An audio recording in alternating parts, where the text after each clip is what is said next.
Hello， 大家好，我是小伟。关于上一期斯里兰卡青蟹翻车呢，很多人表达了他的意见。有的人说这是水蟹，有的人说这是注水蟹。其实这种螃蟹它就是这样，它是一种肉蟹，有没有蟹膏呢关系不大，它主要是拿来吃肉的。那么它的肉好吃吗？不好吃，1-2斤的小兰卡蟹还可以，但是大的兰卡蟹它清蒸之后肉质很柴，而且有非常明显的腥臭味。斯里兰卡本地这种螃蟹是没有人吃的，它的价格是10几块钱一斤，100块钱我都觉得亏。但是在斯里兰卡的景区，这种螃蟹卖的还是很贵的，专门拿来坑游客。毕竟它的样子实在是很唬人。那么它真的就一无是处吗？其实也不是，在以前兰卡蟹都是出口到新加坡、泰国、香港等地，非常有名的新加坡辣蟹就是用这种螃蟹做的。这种做法用非常重的香料味来掩盖蟹肉本身的缺陷，就跟小龙虾是一个道理。而且用其他的螃蟹还真做不出来这个味儿。但是后来斯里兰卡人一看不行啊，我的螃蟹我做主啊，对不对？于是就诞生了一家非常有名的米其林餐厅——螃蟹部。这家餐厅就比较厉害了，全亚洲50家餐厅排名第25位。它的招牌就是每天现捞的兰卡蟹，香辣、蒜蓉、黑胡椒3种口味的做法。其实上期视频翻车的很大一个原因就是我的做法不对，但是依然不建议大家在国内购买这种螃蟹，200块钱一斤的价格实在是虚高的太厉害了。甚至有位成都的粉丝私信我，他那边的兰卡蟹卖到300块钱到400块钱一斤，而且就算你买回来了也很难做的好吃，特别是清蒸的做法完全没法吃。但是呢，我还是打算给他一次机会，因为在上海开了一家螃蟹部的分店，所以之后呢会出一期兰卡蟹2.0，是以探店的形式去做的。不过毕竟是米其林嘛，还是有一点点小贵的。大家如果非常想看的话，就给我点一个赞吧。好了，兰卡蟹暂时翻篇。我们今天的主角呢，其实是它——蓝鳍金枪鱼大腹。大家经常可以在新闻上看到蓝鳍金枪鱼拍卖到几百万、上千万的天价。其实影响蓝鳍金枪鱼价格的因素有很多啊。首先是因为它稀有，其次呢，不同海域的蓝鳍金枪鱼的价格也是天壤之别。世界公认最好的蓝鳍金枪鱼产自日本，而且蓝鳍金枪鱼的价格随着它的体型呈指数增长，因为它的品质很大程度上由它生存的年限决定。这个是澳洲产的冰鲜蓝鳍金枪鱼，一斤600块钱。但其实在某宝上超低温的蓝鳍金枪鱼大腹也是这个价格，因为我这一块中间商比较少，所以它的价格相对便宜。据我所知，冰鲜的蓝鳍金枪鱼大腹在市面上的价格应该是800-900块钱，但是很难买到。而且这一块说实话品质真的不怎么样，600块钱买这一块我也不知道亏不亏。有人懂行的话可以在弹幕里刷一下。为了做对比呢，我还买了一点三文鱼大腹，55块钱，就这么点。不过它的油性真的是非常大呀，在鱼肉上面抹一下，哎，就这么多油。这把刀是切刺身专用的柳刃，它的刀身比较长，可以保证在切鱼的时候一刀切断。它这个冰鲜还是没有做到位啊，表面都有点发黄了，所以我要把表面这一层切下来，当然也不会浪费啊，一会儿拿给我舍友吃。先给它冰镇上。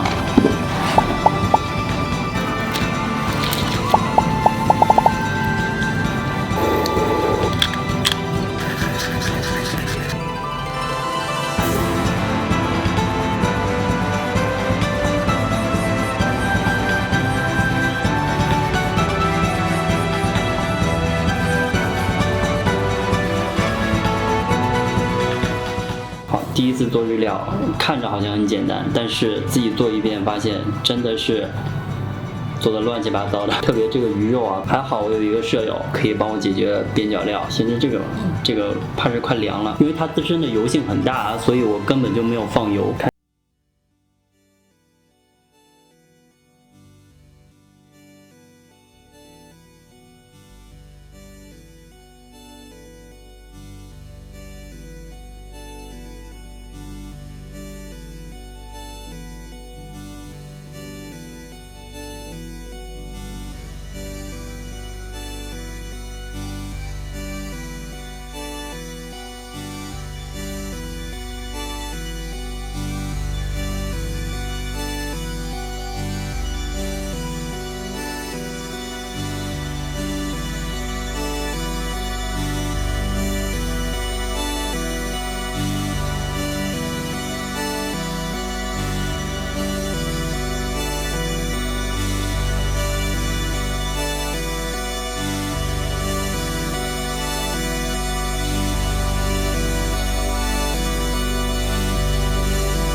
三连加关注，我们下期再见，拜拜。Who am I? Someone that's afraid to let go.